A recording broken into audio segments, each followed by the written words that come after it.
Hello everyone, मैं हूँ हीना और आप देख रहे हैं लीगल परसेप्शन। आज की वीडियो में हम मुस्लिम लॉ के मेहर यानी डॉर के टॉपिक को डिस्कस करेंगे।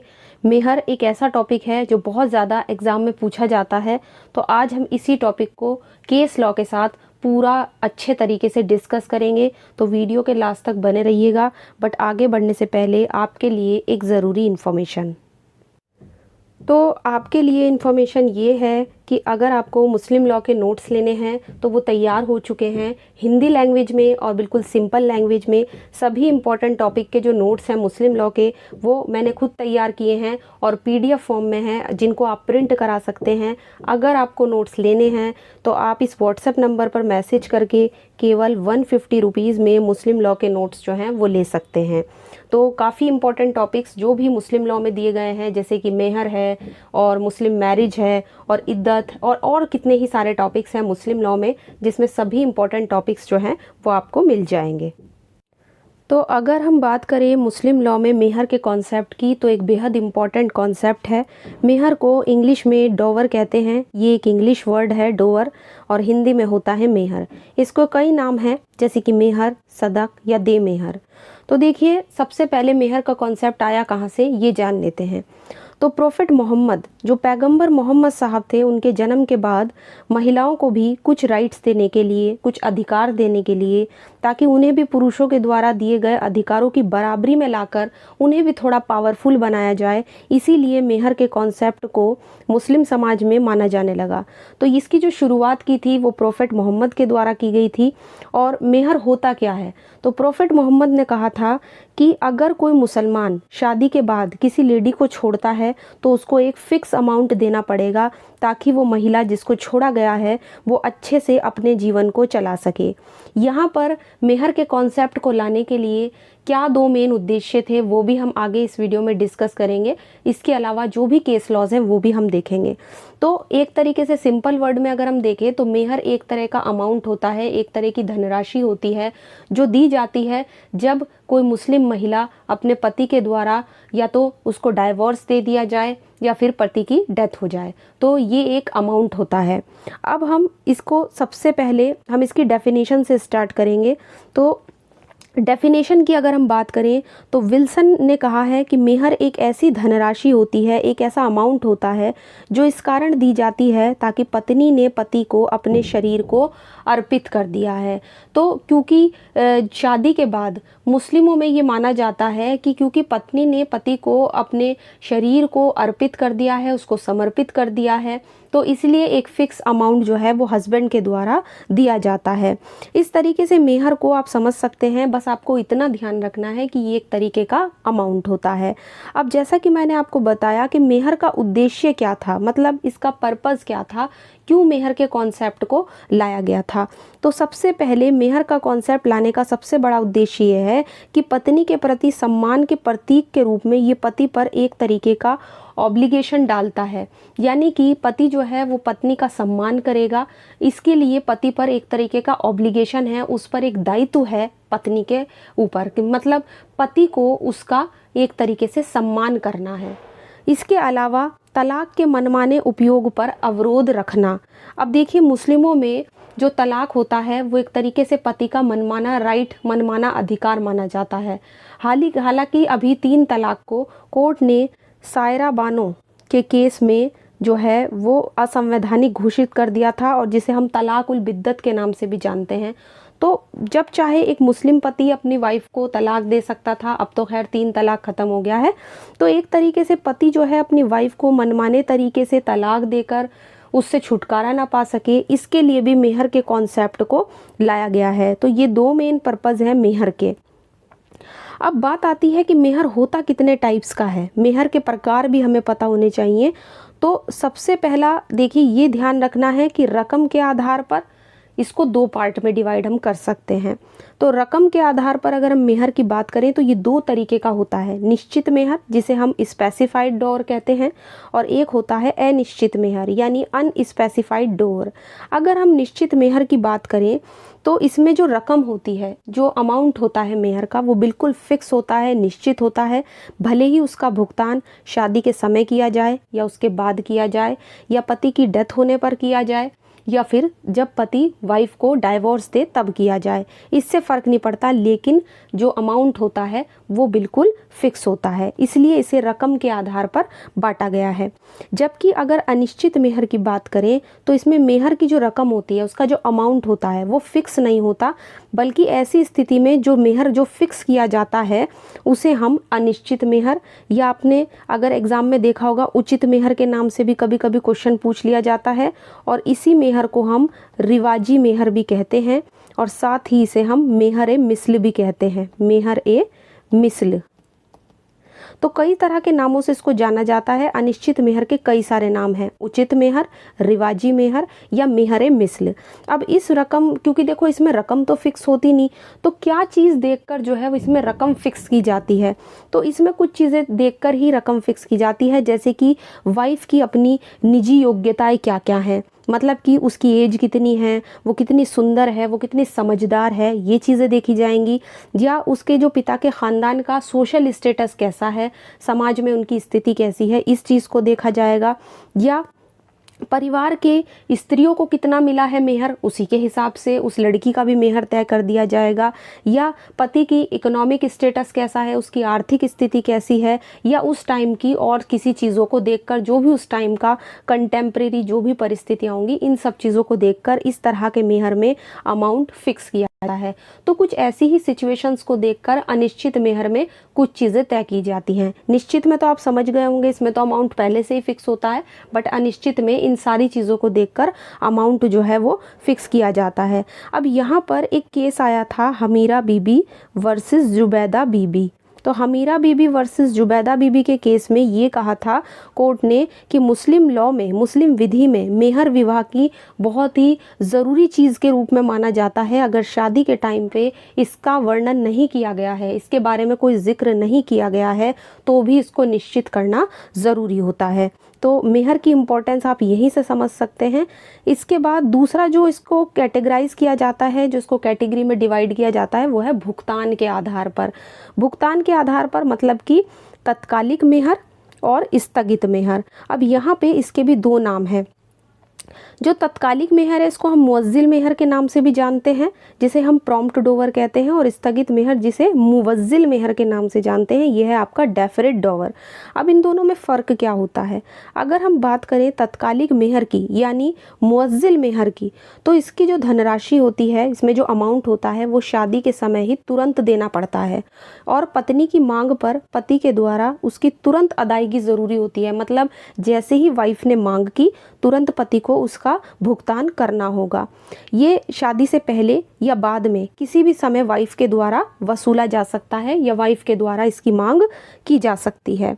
अब अगर बात करें हम स्थगित मेहर की यानी मेहर ए मुवज्जिल, मतलब मुवज्जिल मेहर की, तो मुवज्जिल मेहर की जो अदायगी होती है वो तलाक या पति की डेथ के बाद ही की जाती है।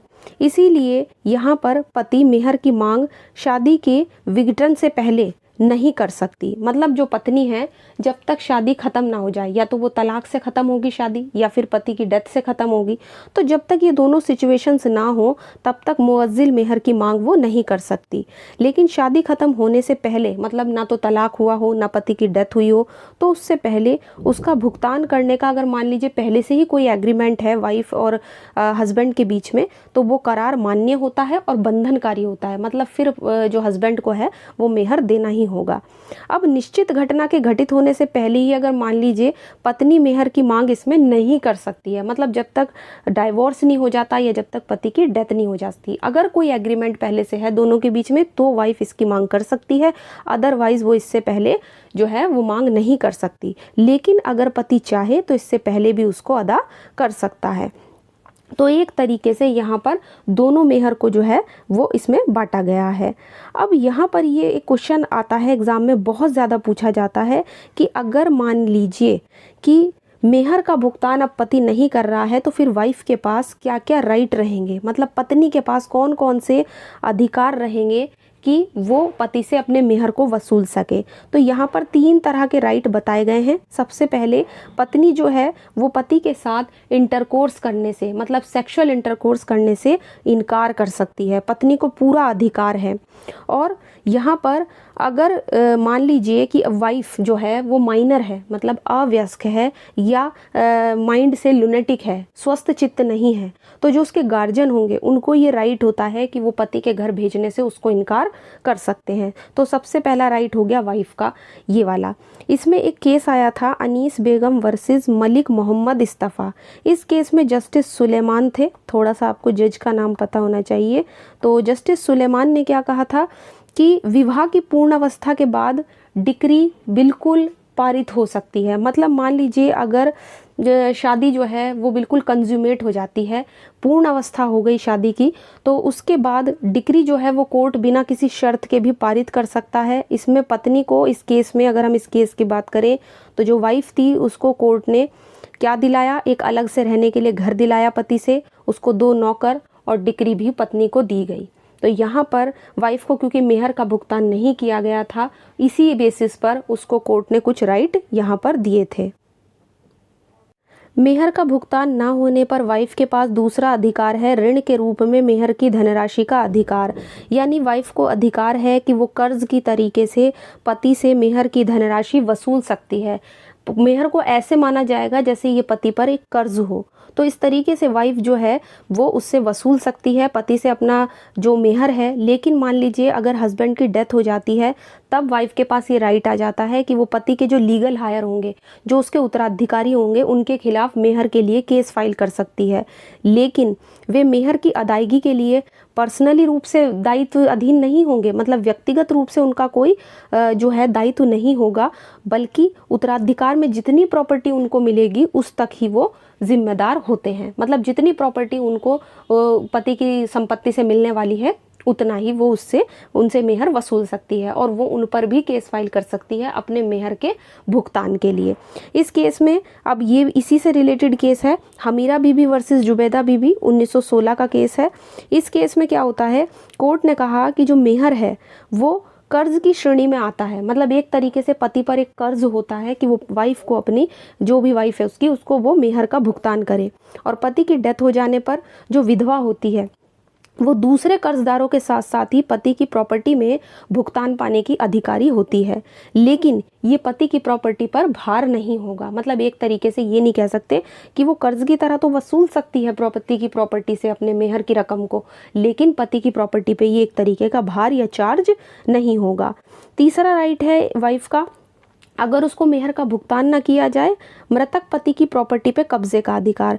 अब मान लीजिए पति की डेथ हो जाती है और पत्नी को उसके मेहर का भुगतान नहीं किया गया डेथ के बाद भी हस्बैंड की, तो वो क्या कर सकती है, वो पति की जो प्रॉपर्टी है उस पर कब्जा बनाए रख सकती है जब तक उसको मेहर का भुगतान ना कर दिया जाए। इसमें सबसे फेमस केस है मैना बीबी वर्सेस चौधरी वकील अहमद, 1924 का केस है, जहाँ पर कोर्ट ने कहा कि प्रॉपर्टी पर कब्जा बनाए रखने का अधिकार तो है एक वाइफ को, जबकि उसके हस्बैंड की डेथ हो जाती है और क्योंकि उसे मेहर का भुगतान नहीं किया इसलिए वो कब्जा तो बनाकर रख सकती है, लेकिन उसको अपने पति की प्रॉपर्टी को दान में देने की शक्ति नहीं है। ऐसा नहीं है कि वो उसकी प्रॉपर्टी को गिफ्ट में दे दे किसी को।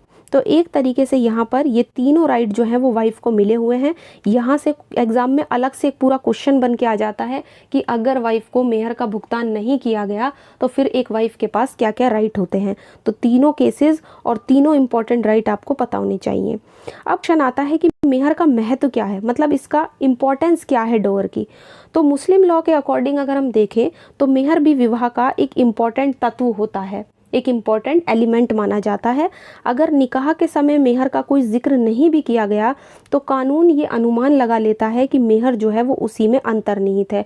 अब यही बात हमने पढ़ी थी हमीरा बीबी वर्सेस जुबैदा बीबी के केस में कि अगर शादी के टाइम भी मेहर का कोई नेचर क्या, मतलब मेहर को अगर तय ही नहीं किया गया, उसका कोई जिक्र नहीं किया गया, तो भी जो लॉ है वो ये अनुमान लगा लेगा कि मेहर जो है उसमें पहले से ही फिक्स है या पहले से ही उसको तय किया गया है।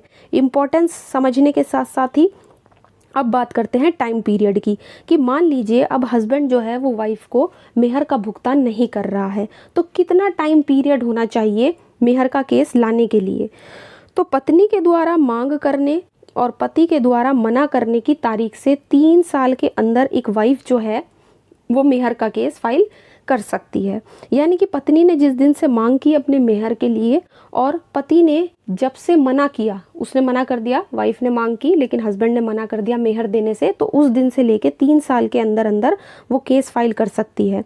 और अगर पति की डेथ हो चुकी है तब भी वो 3 साल के अंदर ही केस फाइल कर सकती है। ऐसा मेहर पति की मृत्यु के बाद उसकी प्रॉपर्टी से फिर वो वसूल सकती है, क्योंकि हस्बैंड की तो डेथ हो गई तो अब वो वसूलेगी उसकी प्रॉपर्टी से। अगर तलाक के द्वारा मान लीजिए विवाह खत्म हो गया है, विवाह जो है वो डिसोल्यूशन हो गया मैरिज का, तो तलाक की तारीख से 3 साल के अंदर केस फाइल करेगी। तो कुल मिलाकर बात ये है कि 3 साल का टाइम पीरियड दिया गया है वाइफ को, अगर वो अपने मेहर के लिए केस फाइल करना चाहती है।